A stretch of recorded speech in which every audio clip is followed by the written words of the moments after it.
സാധാരണ മനുഷ്യർ മാത്രമല്ല, ഈ ലോകം ദർശിച്ചിട്ടുള്ള ഭാവനാസമ്പന്നന്മാരായ കവികളും സാഹിത്യകാരന്മാരും അങ്ങനെയുള്ള എല്ലാവരും ഒന്നുപോലെ സമ്മതിക്കുന്നു, ഈ ലോകത്തിൽ സകല മനുഷ്യരും യാത്രക്കാരാണ്. നമ്മളിവിടെ ജീവിത യാത്രക്കാരാണ്. വിലാപങ്ങളുടെ പുസ്തകം 1-ാം അധ്യായത്തിന്റെ 12-ാമത്തെ വാക്യം, വിലാപങ്ങൾ 1:12. അവിടെ എഴുതിയിരിക്കുന്നത്, കടന്നു പോകുന്ന ഏവരുമായുള്ളവരെ, ഇത് നിങ്ങൾക്കേതുമില്ലയോ? യഹോവ തന്റെ ഉഗ്രകോപ ദിവസത്തിൽ അവൻ എനിക്ക് വരുത്തിയ വ്യസനം പോലൊരു വ്യസനമുണ്ടോ? ആ വേദഭാഗം ശ്രദ്ധിച്ചാൽ അറിയാം. പ്രിയപ്പെട്ടവരെ, ആർക്കും നമ്മളെ സഹായിക്കാൻ കഴിയാത്ത മരണത്തിന്റെ തണുത്ത കരങ്ങൾ നമ്മളെ വരിഞ്ഞു മുറുക്കുമ്പോൾ നാം നിത്യനാശത്തിലേക്ക് പോകാതിരിക്കേണ്ടതിന് നമുക്ക് വേണ്ടി തന്നെത്താൻ അർപ്പിച്ചു തന്ന കർത്താവായ യേശു ക്രിസ്തു അനുഭവിച്ച കഷ്ടാനുഭവങ്ങളെ വിവരിച്ചുകൊണ്ട് ദൈവം തന്റെ വചനത്തിലൂടെ, തന്റെ പ്രവാചകനിലൂടെ ലോക മനുഷ്യരോട് ചോദിക്കുകയാണ്, കടന്നു പോകുന്ന ഏവരുമായുള്ളവരെ, ഇത് നിങ്ങൾക്കേതുമില്ലയോ? നിങ്ങൾക്ക് വേണ്ടി ക്രൂശിൽ യാഗമായി തീർന്ന ക്രിസ്തു ഏതുമില്ലയോ എന്നാ ദൈവം ചോദിക്കുന്നത്. എന്ന് പറഞ്ഞാൽ സകല മനുഷ്യരും ജീവിതമാകുന്ന പെരുവഴിയിലൂടെ യാത്ര ചെയ്യുന്നവരാണ്, അല്ലെ? നമ്മളെല്ലാവരും യാത്രക്കാരാണ്. രക്ഷിക്കപ്പെട്ടവരും രക്ഷിക്കപ്പെടാത്തവരും എല്ലാവരും ജീവിതമാകുന്ന വഴിയിലൂടെ യാത്ര ചെയ്യുന്നവരാണ്. അതുകൊണ്ടാണ് ഇവിടെ ഇരിക്കുന്ന രക്ഷിക്കപ്പെട്ട ദൈവമക്കളോട് എങ്ങനെ യാത്ര ചെയ്യണമെന്ന് വ്യക്തമായ നിർദ്ദേശമുണ്ട്. എന്താ കാര്യം? മറ്റുള്ളവർക്ക് മാതൃകയായിട്ട് വഴി കടന്ന്, അമ്മമാരൊക്കെ കൊച്ചുങ്ങളെ ഇവിടെ വഴി കടന്ന് വഴക്കിടല്ലേ എന്ന് പറയത്തില്ലേ? വഴിയിലൊന്നും കിടന്ന് വഴക്കിടാതിരിക്കാൻ വ്യക്തമായ നിർദ്ദേശമുണ്ട്. എഫേസ്യ ലേഖനം 4-ാം അധ്യായത്തിന്റെ 1 മുതൽ 1, 2, 3 വാക്യങ്ങൾ അങ്ങോട്ട് വായിച്ചാൽ അറിയാം. എന്താ അവിടെ എഴുതിയിരിക്കുന്നത്? കർത്തൃസേവ നിമിത്തം ബദ്ധനായിരിക്കും ഞാൻ നിങ്ങളെ പ്രബോധിപ്പിക്കുന്നത്, നിങ്ങളെ വിളിച്ച വിളിക്ക് യോഗ്യമാമണ്ണം നിങ്ങൾ പൂർണ്ണ വിനയത്തോടും സൗമ്യതയോടും ദീർഘക്ഷമയോടും നടക്കുവീൻ, യാത്ര ചെയ്യുവീൻ, സ്നേഹത്തിൽ അന്യോന്യം പൊറുക്കുവീൻ എന്നവിടെ വ്യക്തമായിട്ട് ആത്മാവിന്റെ ഐക്യത സ്നേഹത്തിൽ കാക്കുവീൻ എന്നൊക്കെ വ്യക്തമായിട്ട് രേഖപ്പെടുത്തിയിട്ടുണ്ട്. എന്ന് പറഞ്ഞാൽ രക്ഷിക്കപ്പെട്ട ഇവിടെ ഇരിക്കുന്ന വീണ്ടും ജനിച്ച എല്ലാ ദൈവമക്കളും വഴിയിൽ മറ്റുള്ളവർക്ക് മാതൃകയായിട്ട് യാത്ര ചെയ്യണം. മറ്റ് യാത്രക്കാരൊക്കെ നമ്മളെ ശ്രദ്ധിക്കുന്നുണ്ട്. മാത്രമല്ല, ഈ യാത്രയ്ക്ക് തടസ്സമായ സകല ഭാരങ്ങളും മുറുകെ പറ്റുന്ന പാവവും വിട്ട് യാത്ര ചെയ്യണമെന്നാ. എബ്രായ ലേഖനം 12-ാം അധ്യായത്തിന്റെ 1-2 വാക്യങ്ങൾ അങ്ങോട്ട് വായിച്ചാൽ അറിയാമല്ലേ? ആകയാൽ സാക്ഷികളുടെ ഇത്ര വലിയ സമൂഹം നമുക്ക് ചുറ്റുമുള്ളത് കൊണ്ട് സകല ഭാരവും മുറുകെ പറ്റുന്ന പാവവും വിട്ട് യാത്ര ചെയ്യുക. എന്തുകൊണ്ട്? നമ്മളെല്ലാവരും ഇവിടെ യാത്രക്കാരാണ്. സമയമാം രഥത്തിൽ ഞാൻ സ്വർഗയാത്ര ചെയ്യുന്നു, എൻ സ്വദേശം കാൺമതിനായി ബന്ധപ്പെട്ടോടിയിടുന്നു. അതിൽ ഏറ്റവും ഹൃദ്യമായ 2 വരിയുണ്ടെന്ന്, ആകെ അല്പം നേരം മാത്രം എന്റെ യാത്ര തീരുവാൻ യേശുവേ അവിടുത്തേക്ക് സ്തോത്രം, വേഗം ഞാൻ അവിടുത്തെ കാണും. ദീർഘവർഷം കർത്താവിൽ വിശ്വസിച്ച് അനുഗ്രഹീത ജീവിതം നയിച്ച, കർത്താവിന് വേണ്ടി തന്റെ ജീവിതത്തെ സമർപ്പിച്ച ആ ദൈവഭക്തൻ പറയാണ്, ആകെ അല്പം നേരം മാത്രം എന്റെ യാത്ര തീരും, യേശുവേ അവിടുത്തേക്ക് സ്തോത്രം, വേഗം ഞാൻ അവിടുത്തെ കാണും. എന്തോ ഒരു പ്രത്യാശ! രക്ഷിക്കപ്പെട്ടവർക്ക് എന്തോ ഒരു ശ്രേഷ്ഠമായ പ്രത്യാശയാണ്. യേശു തന്റെ ദേഹം എന്ന തിരുശീൽ കൂടി സ്വർഗത്തിലേക്കുള്ള ജീവന്റെ പുതിയ വഴി തുറന്നു തന്നു, ജീവനുള്ള വഴി തുറന്നു തന്നു. Praise the lord. രക്ഷിക്കപ്പെട്ടവർ സമയമാനത്തിൽ കൂടി സ്വർഗയാത്ര ചെയ്യുന്നവരാണ്. ഈ രക്ഷിക്കപ്പെടാത്തവരും സമയമാനത്തിലൂടെ യാത്ര ചെയ്യുന്നത്, അവർക്കും അല്പനേരമൊക്കെ ഉള്ളു യാത്ര തീരും. പക്ഷെ എങ്ങോട്ടാ പോകുന്നത്? മരണശേഷം നിത്യമായ തീപ്പൊയിലേക്ക്. രാത്രി ഞങ്ങളെ കേൾക്കുന്ന മാന്യ സ്നേഹിതരെ, ഈ മൈക്കിന്റെ ശബ്ദപരിധിക്കുള്ളിൽ ഞങ്ങളെ ശ്രദ്ധിക്കുന്ന പ്രിയ സ്നേഹിത, നീ എന്തിനാ നാശത്തിന്റെ പാതയിലൂടെ നിത്യമായ തീപ്പൊയിലേക്ക് പോകുന്നത്? ഇന്ന് രാത്രി മാനസാന്തരപ്പെടുക. 5 പൈസ മുടക്കണ്ട, 1/2 മിനിറ്റ് അധ്വാനിക്കണ്ട, പേര് മാറണ്ട, ജാതി മാറണ്ട, മതം മാറണ്ട.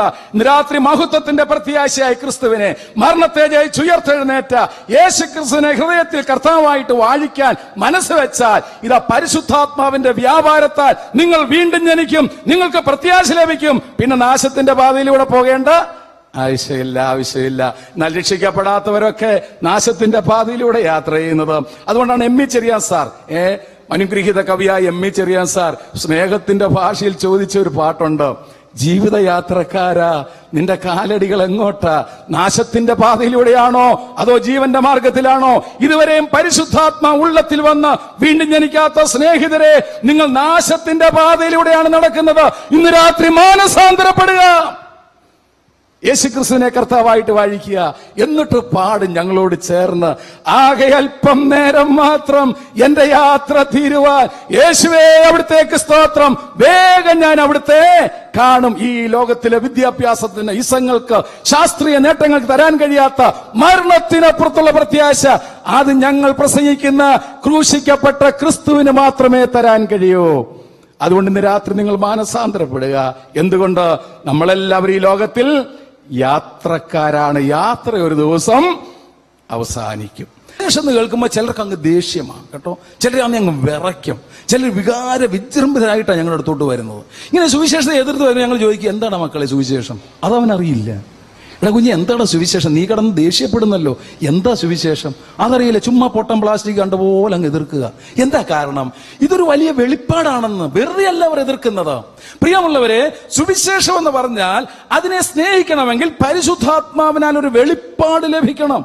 അതാണ് 1 കൊരിന്ത്യർ 2-ാം അധ്യായത്തിന്റെ 4 മുതൽ 6 വരെയുള്ള വാക്യങ്ങൾ വായിച്ചാൽ അറിയാം. നിങ്ങളുടെ വിശ്വാസത്തിന് മനുഷ്യന്റെ ജ്ഞാനമല്ല, ദൈവത്തിന്റെ ശക്തി തന്നെ ആധാരമായിരിക്കേണ്ടതിന് എന്റെ വചനവും എന്റെ പ്രസംഗവും ജ്ഞാനത്തിന്റെ വശീകരണ വാക്കുകളല്ല, പിന്നെയോ ആത്മാവിന്റെയും ശക്തിയുടെയും പ്രദർശനത്താൽ അത്രയായിരുന്നത്. എന്നാൽ തികഞ്ഞവരുടെയും ഞങ്ങൾ ജ്ഞാനം സംസാരിക്കുന്നു. അത് ഈ ലോകത്തിന്റെ ജ്ഞാനമല്ല, ഈ ലോകത്തിന് നശിച്ചു പോകുന്ന പ്രഭുക്കന്മാരുടെ ജ്ഞാനമല്ല, പിന്നെയോ ദൈവം ലോക സൃഷ്ടിക്ക് മുമ്പ് മനുഷ്യന്റെ തേജസ്സിനായിട്ട് മുൻനിയമിച്ചതും മറിഞ്ഞിരുന്നതുമായ ദൈവത്തിന്റെ ജ്ഞാനമത്രേ ഞങ്ങൾ മർമ്മമായിട്ട് നിങ്ങളോട് പ്രസ്താവിക്കുന്നത്. അത് ഈ ലോകത്തിന്റെ പ്രഭുക്കന്മാർ അറിഞ്ഞില്ല. അറിഞ്ഞിരുന്നു എങ്കിൽ അവർ തേജസ്സിന്റെ കർത്താവിനെ ക്രൂശിക്കയില്ലായിരുന്നു. ഇന്ന് ആത്മീയ വെളിപ്പാട് ലഭിക്കാത്തത് കൊണ്ടാണ് ഈ വിശ്വാസ കുടുംബത്തിലെ കൊച്ചുങ്ങൾ പോലും അവരിത് ജനിച്ചതുകൊണ്ട് ഒരു പരുവത്തിനങ്ങ് പോകുന്ന ഒത്തിരി പേരുണ്ട്. ഈ പരസ്യയോഗത്തിനോ ഒരാളിന് സുവിശേഷം പറയാനോ ഒരു സങ്കീർത്തനം വായിക്കാൻ എഴുന്നേക്കാത്ത എത്ര കൊച്ചുങ്ങളുണ്ട്. അവരുടെ കുഴപ്പമല്ല, അത് വെളിപ്പെട്ട് ലഭിച്ചിട്ടില്ല. ഈ കുടുംബത്തിലൊക്കെ ജനിച്ചതുകൊണ്ട് ഇങ്ങനെ അങ്ങ് പോകുന്ന ഒത്തിരി പേരുണ്ടെന്ന്. എന്നാൽ സുവിശേഷം ബുദ്ധി കൊണ്ട് മാത്രം പഠിക്കുകയല്ല, പിന്നെയോ ഇത് പരിശുദ്ധാത്മാവിനാൽ വെളിപ്പെട്ട് ലഭിച്ചാൽ അവർ അടങ്ങിയിരിക്കില്ല. അവർ ദൈവത്തിന്റെ വചനം ധ്യാനിക്കും, ആരാധനയ്ക്ക് ചിന്തകൾ പറയും, പ്രബോധനം പറയും. തങ്ങളാൽ കഴിയുന്നത് പോലെ പരിശുദ്ധാത്മാവ് സഹായിച്ച് അവരെ കൊണ്ട് പറയിപ്പിക്കും. ഇതൊരു വെളിപ്പാടാണ്. അതാണ് പത്രോസ്ലീഹ പറയുന്നത്, അല്ലയോ യഹൂദ പുരുഷന്മാരെ, യെരൂശലേം ദേശവാസികളെ, നിങ്ങൾ മരത്തിന്മേൽ തൂക്കിക്കൊന്ന യേശുവിനെ നമ്മുടെ പിതാക്കന്മാരുടെ ദൈവം ഉയർപ്പിച്ചു, അവനെ ക്രിസ്തുവും കർത്താവുമാക്കി വെച്ചുവെന്ന് ഇസ്രായേൽ ഗ്രഹം മുഴുവനും അറിഞ്ഞുകൊള്ളട്ടെ. ഇന്ന് രാത്രി പറയട്ടെ പ്രിയ സ്നേഹിത, യേശു ക്രിസ്തുവിനെ കുറിച്ച് നിങ്ങൾക്ക് എന്താ അറിയാവുന്നത്? ദൈവശക്തി അറിയാമോ? ക്രൂശിന്റെ വചനം നശിച്ചു പോകുന്നവർക്ക് ഭോഷത്വം, രക്ഷിക്കപ്പെടുന്നവർക്ക് അറിവെന്നല്ല, പിന്നെയോ ദൈവശക്തി. ഇത് വെളിപ്പെട്ട് ലഭിക്കണം.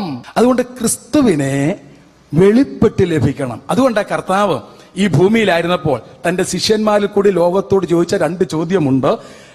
മത്തായി സുവിശേഷം 16-ാം അധ്യായത്തിന്റെ 13 മുതൽ 17 വരെയുള്ള വാക്യങ്ങൾ നിങ്ങൾ വീട്ടിൽ പോയി വായിച്ചു നോക്കുക. മത്തായി സുവിശേഷം 16-ാം അധ്യായത്തിന്റെ 13 മുതൽ 17 വരെയുള്ള വാക്യങ്ങൾ. ആ വേദഭാഗം ആരംഭിക്കുന്നത് എങ്ങനെയാണ്? യേശു ഫിലിപ്പിയന്റെ കൈസറുടെ പ്രദേശത്ത് എത്തിയ ശേഷം. ഞാൻ ആ വേദഭാഗം ധ്യാനിക്കുമ്പോൾ കർത്താവ് ആ സ്ഥലത്ത് എത്തിയതുപോലെ എന്റെ ഹൃദയത്തിൽ ഇങ്ങനെ പ്രകാശിച്ചു കിട്ടും. അതാണ് വചനം ധ്യാനിക്കുക എന്ന് പറയുന്നത്. നമ്മളിവിടെ മഹാകവി സൈമൺ സാറിന്റെ ഒക്കെ പാട്ടൊക്കെ ഇവിടെ പാടിക്കേട്ടു. അദ്ദേഹം എഴുതിയ പാട്ടുണ്ട്. അദ്ദേഹം ദൈവവചനം ധ്യാനിച്ച് ആത്മീയ മേഖലയിലേക്ക് ഇങ്ങനെ നടന്ന ദൈവദാസൻ ഇങ്ങനെ എഴുതി, ദൈവപ്രഭാവം എന്റെ മുന്നിൽ തിളങ്ങിടുന്നു, ചൊല്ലാവതല്ല വാക്കുകളൻ പരമേശ. കുഞ്ഞെ, നീ വചനം ധ്യാനിക്കുമ്പോൾ ദൈവത്തിന്റെ മഹത്വം കൊണ്ട് നിറയാറുണ്ടോ? ദൈവത്തിന്റെ വചനം പ്രിയ സഹോദരി ധ്യാനിക്കുമ്പോൾ ആത്മീയ മേഖലയിലേക്ക് ഉയരപ്പെടാറുണ്ടോ? അതാണ് പരിശുദ്ധാത്മാവിന്റെ പ്രവർത്തനം. നിങ്ങൾ ബ്രദറൻ കുടുംബത്തിലോ പെന്തക്കോസ് കുടുംബത്തിലോ മർത്തോമ കുടുംബത്തിലോ ഏത് കുടുംബത്തിലുള്ളവരാകട്ടെ, ഈ നല്ല ശമര്യക്കാരായ ക്രിസ്തുവിനെ വെളിപ്പെട്ട് ലഭിക്കണം. ഇന്നേക്ക് 25 വർഷങ്ങൾക്ക് മുമ്പാണ് എനിക്ക് ഈ കർത്താവിനെ വെളിപ്പെട്ട് ലഭിച്ചത്. എങ്ങനെ യേശു ക്രിസ്തുവിനെ വെളിപ്പെട്ട് ലഭിക്കുന്നത്? യോഹന്നാന്റെ സുവിശേഷം 7-ാം അധ്യായത്തിന്റെ 38-39 വാക്യങ്ങൾ. അവിടെ കർത്താവ് പറഞ്ഞിരിക്കുന്നത്, എന്നിൽ വിശ്വസിക്കുന്നവന്റെ ഉള്ളിൽ നിന്ന് തിരുവെഴുത്ത് പറയുന്നത് പോലെ ജീവജലത്തിന് നദികൾ ഒഴുകും. തുടർന്ന് എന്താ വായിക്കുന്നത്? ഇത് തന്നിൽ വിശ്വസിക്കുന്നവർക്ക് ലഭിക്കാനിരിക്കുന്ന പരിശുദ്ധാത്മാവിനെ കുറിച്ച് അത്രേ പറഞ്ഞിരിക്കുന്നത്. ഈ വാക്യമാണ് എന്നെ രക്ഷാനിർണയത്തിലേക്ക് നയിച്ചത്. ഞാൻ ക്രിസ്തീയ കുടുംബത്തിൽ ജനിച്ചു വളർത്തപ്പെട്ട ആളാണ്. സുവിശേഷം പ്രാരംഭം മുതലേ കേൾക്കുമായിരുന്നു. ഞങ്ങളുടെ വീട്ടിൽ സുവിശേഷ യോഗം നടത്തുമായിരുന്നു. അതെല്ലാം വളരെ ഭയഭക്തിയോടെയാണ് കേൾക്കുന്നത് കേട്ടോ. മര്യാദയ്ക്ക് ജീവിച്ച ഒരാളാണ്. പക്ഷെ ഞാൻ പരിശുദ്ധാത്മാ ഉള്ളത്തിൽ വന്നില്ല. ഉപദേശിമാർ പറയും നീ പാപിയാണെന്ന് സമ്മതിക്കും. എഴുന്നേറ്റ് നിൽക്കാൻ പറയും, എഴുന്നേറ്റ് നിൽക്കും. നിനക്ക് വേണ്ടി യേശു ക്രൂശിൽ മരിച്ചത്, വളരെ ഭക്തിയോടെ പറയും എനിക്ക് വേണ്ടി യേശു ക്രൂശിൽ മരിച്ചത്, അടക്കപ്പെട്ടത്, ഉയർത്തെഴുന്നേറ്റത്, യേശു ഇന്നു മുതൽ കർത്താവ്. പക്ഷെ എന്റെ ഹൃദയത്തിൽ പരിശുദ്ധാത്മാ വന്നില്ല. ഇതെല്ലാവരും പരിശോധിക്കണം കേട്ടോ. യേശുക്രിസ്തുവിന്റെ വാഗ്ദത്തമുണ്ട്, എന്നിൽ വിശ്വസിച്ചാൽ പരിശുദ്ധാത്മാവിനെ ലഭിക്കും. ഞാൻ കർത്താവിനോട് ബന്ധപ്പെടാൻ തുടങ്ങി. കർത്താവെ, അവിടുന്ന് പറഞ്ഞിട്ടുണ്ട്, അവിടുന്ന് വാഗ്ദത്തങ്ങൾ വിശ്വസ്തനാണ്, ആകാശവും ഭൂമിയും മാറിയാലും ഈ വചനത്തിന്റെ വള്ളിക്കോ പുള്ളിക്കോ മാറ്റമില്ല. ഞാൻ കർത്താവിനോട് ചോദിക്കാൻ തുടങ്ങി. 1986 മുതൽ 87 വരെ ചോദിച്ചു. മാത്രമല്ല സുവിശേഷ പ്രസംഗം കേൾക്കാൻ പോയി. എന്തുകൊണ്ട്? സുവിശേഷ പ്രസംഗം കേൾക്കുമ്പോഴാണ് പരിശുദ്ധാത്മാവ് വരുന്നതെന്ന് വേദപുസ്തകത്തിലുണ്ട്. അതുപോലെ പഠിപ്പിക്കുന്ന സഭയാണ് ബ്രദറൻ സഭ. അതുകൊണ്ട് ഞാൻ മർത്തോമേ നീ സഭയിലേക്ക് വന്നത് കേട്ടോ. അത് സുവിശേഷ പ്രസംഗം കേൾക്കുമ്പോഴാണ് പരിശുദ്ധാത്മാവ് വരുന്നെന്ന് പഠിപ്പിക്കുന്ന സഭയാണ് ബ്രദറൻ സഭ. ഇപ്പോഴത്തെ കൊച്ചുങ്ങളൊക്കെ അത് മനസ്സിലാക്കുന്നുണ്ടോ എന്ന് എനിക്കറിയില്ല. പക്ഷെ അത് പഠിപ്പിക്കുന്ന സഭയാണ് ബ്രദറൻ സഭ. അതുപോലെ പ്രസംഗിക്കാൻ സ്വാതന്ത്ര്യമുള്ള സഭയാണ് ബ്രദറൻ സഭ. അതുകൊണ്ട് ഞാൻ ഈ സഭയിലേക്ക് വന്നത്. ഞാൻ പിന്നെ സുവിശേഷ പ്രസംഗം കേൾക്കാൻ പോയി. ഞാൻ പറയട്ടെ, 1987 ഫെബ്രുവരി മാസം 4-ാം തീയതി രാത്രി 9 മണിക്കൂർ ദൈവദാസൻ ശക്തിയോടെ പരിശുദ്ധാത്മാവോടെ ബഹുനിശ്ചയത്തോടെ പോരാ പരിശുദ്ധാത്മാവിന്റെ വ്യാപാരത്തോടെ ക്രൂശിക്കപ്പെട്ട ക്രിസ്തുവിനെ പ്രസംഗിച്ചപ്പോൾ ഇതുപോലെ ആൾക്കൂട്ടത്തിന്റെ മൂലയിൽ ഞാനിരുന്ന് ദാഹിച്ചു പറഞ്ഞ്, കർത്താവേ, ഞാൻ ഒത്തിരി പ്രാവശ്യം വിശ്വസിച്ചു, എന്റെ ഹൃദയം അവിടുന്ന് അറിയുന്നല്ലോ, എന്നോട് ഏർപ്പെടണേ. അന്ന് രാത്രി മരണത്തെ ജയിച്ചുയർത്തെഴുന്നേറ്റ യേശു ക്രിസ്തുവിന്റെ പുനരുദ്ധാന ശക്തി എന്നിൽ വ്യാപരിക്കാൻ തുടങ്ങി. ഇതൊരു തോന്നലല്ല കേട്ടോ. കുഞ്ഞുങ്ങൾ, സഹോദരങ്ങളൊക്കെ പരിശോധിക്കണം. പരിശുദ്ധാത്മാവ് വ്യാപരിക്കുക എന്ന് പറഞ്ഞാൽ അത് സംഭവമാണ്. പരിശുദ്ധാത്മാവ് വരിക എന്ന് പറഞ്ഞാൽ അപ്പോസ്തലനായ പൗലോസ് പറയുന്നത്, എങ്കിലും ഈ അത്യന്ത ശക്തി ഇത് വന്നാൽ അറിയത്തില്ലയോ? കർത്താവ് പറയാ, ഒഴുകും, നിറയും, കവിയും. വചനം വിശ്വസിക്കുക, വചനം വിശ്വസിക്കുക. നമ്മുടെ നിരൂപണങ്ങളല്ല, തോന്നലുകളല്ല, വചനം വിശ്വസിക്കുക. വചനം പ്രസംഗിക്കാൻ സ്വാതന്ത്ര്യമുള്ള സഭയാണ് ബ്രദറൻ സഭ. അതുകൊണ്ട് ഞാൻ വചനം അതുപോലെ പറയുന്നത്. ദൈവത്തിന്റെ ആത്മാവിനിൽ വ്യാപരിക്കാൻ തുടങ്ങി. ഞാൻ മഹാഭാവിയാണ്, കൊള്ളരുതാത്തവനാണ് സത്യം മനസ്സിലായി. അവിടെ ഇരുന്നുകൊണ്ട് പറഞ്ഞ, കർത്താവേ, ഞാൻ മഹാഭാവിയാണ്, കൊള്ളരുതാത്തവനാണ്. എൻ പേർക്കാണല്ലോ അവിടുന്ന് ക്രൂശിൽ മരിച്ചത്, അടക്കപ്പെട്ടത്, ഉയർത്തെഴുന്നേറ്റത്. പറഞ്ഞത് എങ്ങനെയാണെന്ന് അറിയാമോ? ആത്മവിവശതയിൽ പരിശുദ്ധാത്മാവിന്റെ വ്യാപാരത്തിൽ അങ്ങോട്ട് പറഞ്ഞ കർത്താവിനെ കർത്താവായിട്ട് വാഴിച്ചപ്പോൾ അന്ന് രാത്രി ഞാൻ മരണത്തെ ജയിച്ചുയർത്തെഴുന്നേറ്റ യേശു ക്രിസ്തുവിന്റെ പുനരുദ്ധാനത്തിന്റെ ശക്തിയുടെ വ്യാപാരത്താൽ വീണ്ടും ജനിച്ചു. അന്ന് രാത്രി എനിക്കുണ്ടായ ആഗ്രഹമാണ് എന്താണെന്നറിയാമോ? ഈ ക്രിസ്തുവിനെ ഒന്ന് സാക്ഷിക്കണം. ഇന്ന് രാത്രിയിലും കർത്താവ് സഹായിച്ചു. എന്തുകൊണ്ടാ പ്രാഗൽഭ്യത്തോടെ പ്രസംഗിക്കുന്നത്? എന്റെ യജമാനൻ മനസ്സിലുള്ള പിതാവായതുകൊണ്ട് എന്റെ സകല ലംഘനങ്ങൾ എന്നോട് ക്ഷമിച്ചു. ദാവീദ് രാജാവിനോട് ചേർന്ന് പറയട്ടെ, ലംഘനം ക്ഷമിച്ചും പാപം മറിച്ചും കിട്ടിയ മനുഷ്യൻ ഭാഗ്യവാൻ. പൗലോസ് ചേർന്ന് പറയട്ടെ, വിട്ടുപിരിഞ്ഞാൽ ക്രിസ്തുവിന്റെ അടുക്കൽ എന്റെ സ്വന്തം ഗുണം കൊണ്ടല്ല, എന്റെ യജമാനൻ മനസ്സിലുള്ളവനായതുകൊണ്ട്. ഈ നല്ല ശമരിയക്കാരനെ തിരിച്ചറിഞ്ഞാൽ അന്ന് മുതൽ ദൈവത്തിന്റെ മനസ്സലിവ് കൊണ്ട് നിന്റെ ഹൃദയം നിറയും. പിന്നെ രക്ഷയുടെ സന്തോഷമാ, നമ്മുടെ സ്വന്തം കഴിവുണ്ടല്ല. Praise the lord, praise the lord. ദൈവം തമ്പുരാൻ മനസ്സലിവുള്ളവനായതുകൊണ്ട്. ഇത് പറയുമ്പോൾ എനിക്ക് വലിയ സന്തോഷമാണ്. ഇന്നേക്ക് 25 വർഷങ്ങൾക്ക് മുമ്പ് വരെ പാപത്തിന്റെ സകല ആഘാതങ്ങളുമേറ്റ് പാപനിമിത്തം രക്തം ചൊരിയുന്ന ഹൃദയമായിട്ട് ലക്ഷ്യബോധമില്ലാതെ അലഞ്ഞു തിരിഞ്ഞ ഒരു ജോറിയൊക്കെ എനിക്ക് ഓർമ്മയുണ്ടോ? സൗദി അറേബ്യ ജോലി ചെയ്യുമ്പോൾ നേരിട്ടുള്ള ഫ്ലൈറ്റിൽ തിരുവനന്തപുരത്ത് വരാതെ ബോംബെയിൽ ഇറങ്ങി മാഹിം പള്ളിയിലൊക്കെ കയറി എവിടെ രക്ഷയുണ്ടെന്ന് അലഞ്ഞു തിരിഞ്ഞ് നടന്ന ഒരു മനുഷ്യനാണ്. എന്നാൽ ഈ നല്ല ശമരിയക്കാരനെ തിരിച്ചറിഞ്ഞപ്പോൾ ഹല്ലേലൂയ, പരിശുദ്ധാത്മാ ഉള്ളത്തിൽ വന്നു. തന്റെ ഏകജാതനായ പുത്രനിൽ വിശ്വസിക്കുന്ന ഏവനും നശിച്ചു പോകാതെ നിത്യജീവൻ പ്രാപിക്കേണ്ടതിന് ദൈവം യേശുക്രിസ്തു നൽകുവാൻ തക്കവണ്ണം ലോകത്തെ സ്നേഹിച്ചു. യേശുക്രിസ്തുവിന്റെ ക്രൂശ് മരണത്തിൽ വിശ്വസിച്ച് പരിശുദ്ധാത്മാവിനാൽ വീണ്ടും ജനിക്കുന്നവർക്ക് നിത്യജീവൻ കൊടുത്തിട്ട്, കുഞ്ഞെ നീ എങ്ങനെയെങ്കിലും പോയി ജീവിച്ചോ എന്നല്ല പറയുന്നത്. പിന്നെയോ അന്ന് മുതൽ അവരെ അത്ഭുതകരമായിട്ട് പരിപാലിക്കും. കഴിഞ്ഞ 25 വർഷമായി ഞാൻ കർത്താവിന്റെ പരിപാലനം അത്ഭുതകരമായിട്ട് അനുഭവിക്കുകയാണ്. ചിലർക്ക് പേടിയാ യേശുക്രിസ്തു പറയുന്നത് പോലെ മാനസാന്തരപ്പെടുവാൻ, യേശുക്രിസ്തു പറയുന്ന പോലെ വിശ്വസിക്കുവാൻ, യേശുക്രിസ്തു പറയുന്ന പോലെ സ്നാനപ്പെടുവാൻ, യേശുക്രിസ്തു പറയുന്ന പോലെ വേർപെടുവാൻ, യേശുക്രിസ്തു പറയുന്ന പോലെ ആരാധിക്കുവാൻ, കർത്താവിന്റെ ശബ്ദം കേട്ട് വേലക്കിറങ്ങാൻ. വിശ്വാസ കുടുംബത്തിൽ ഒത്തിരി പിള്ളേർക്ക് പേടിയാ, വേലക്കിറങ്ങിയാൽ എങ്ങനെ ജീവിക്കും?